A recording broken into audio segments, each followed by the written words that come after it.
La parole est maintenant Madame Marion Maréchal Le Pen pour une durée de 5 minutes.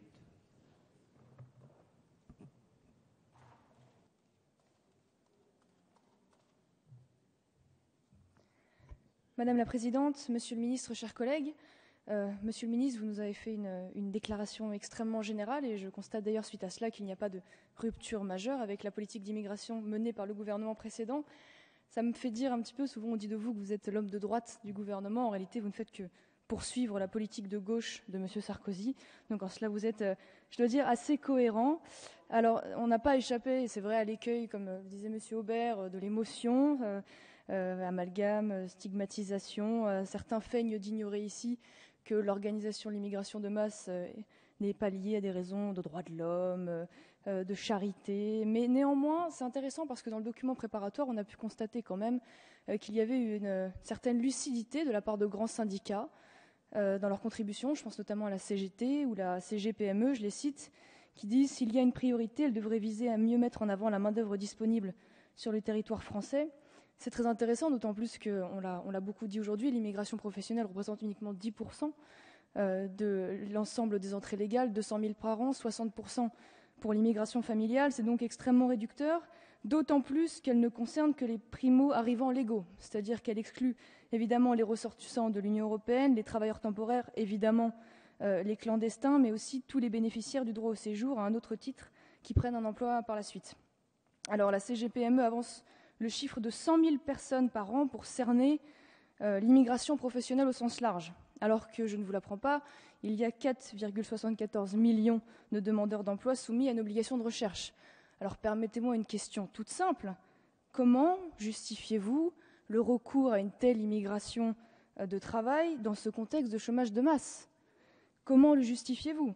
Alors on répond souvent oui, mais alors c'est pour pourvoir des postes finalement que les Français ne veulent pas, parce qu'ils sont un peu fainéants, mais enfin, sachez quand même que les postes dont vous parlez sont souvent sous-payés, parce qu'on le sait bien, l'objectif de cette immigration de masse et de travail est évidemment de faire baisser les salaires, de les tirer à la baisse. Et c'est d'ailleurs pour ça que le patronat, sous le CNPF jusqu'à Mme Parisot, demande chaque fois plus de travailleurs immigrés.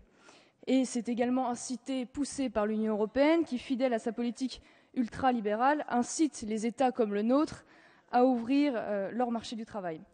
Cela, évidemment, pour compenser un euro trop fort et une concurrence intenable avec des pays émergents sans faire jouer le protectionnisme. Donc, rien de mieux qu'une délocalisation à domicile en important la main-d'œuvre bon marché. Le rapport souligne ensuite le peu d'effectivité de la règle de l'opposabilité du marché de l'emploi.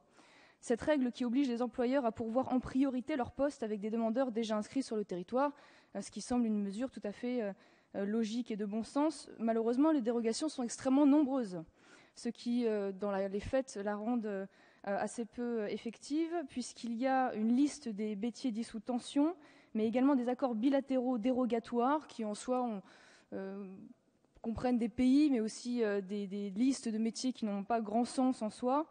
Des pays d'ailleurs essentiellement du Maghreb et de l'Afrique.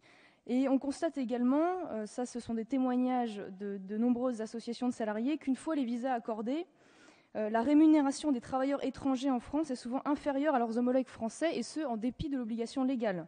Puisque vous le savez, la loi imposant un recrutement avec un salaire équivalent au marché du travail français est rarement respectée scrupuleusement par les services préfectoraux de délivrance des autorisations du travail. Souvent d'ailleurs parce qu'ils connaissent mal les salaires réels du marché dans les différents secteurs, mais aussi parce qu'ils se contentent, dans le meilleur des cas, de vérifier simplement le respect des minima conventionnels. Alors parmi les pistes de réflexion, il faudrait évidemment renégocier la liste des marchés en tension, remettre à plat ces accords bilatéraux, maintenir évidemment les professions interdites aux non-nationaux ou non communautaires. Mais il faut également mettre un mécanisme afin de supprimer la concurrence déloyale des entreprises de services étrangères venant sur le territoire français en envoyant des salariés détachés mais employés aux normes sociales et salaires de leur pays d'origine. Et donner la priorité à la lutte contre le travail clandestin, évidemment, et contre l'immigration irrégulière, faute de quoi les leviers de la politique sur l'immigration professionnelle sont évidemment complètement biaisés. S'agissant de l'immigration étudiante, elle est en soi tout à fait souhaitable, on s'accorde là-dessus, elle participe du rayonnement de la France, elle forme les jeunes des pays en développement, mais néanmoins, il ne faut pas risquer de voir des pays sources vidés de leur cerveau ou voir cette filière devenir une filière d'immigration pérenne.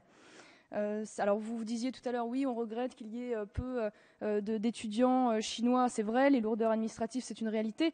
Néanmoins aussi, attardez-vous peut-être sur les classements de nos universités et leur qualité, parce que je crois que c'est aussi un élément déterminant.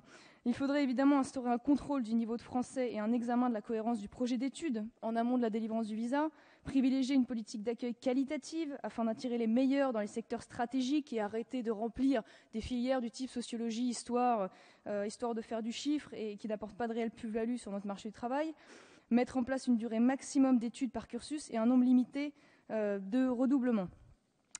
Également développer une bourse au mérite, par exemple sur le modèle de la fondation Odon-Valais avec les ingénieurs d'Asie du Sud-Est. Je vais finir parce que malheureusement je dépasse largement mon temps de parole, donc voilà, mais je vous incite à vous occuper parfois de vos concitoyens plutôt que de satisfaire les exigences du MEDEF, ce serait peut-être plus intéressant. Merci Madame la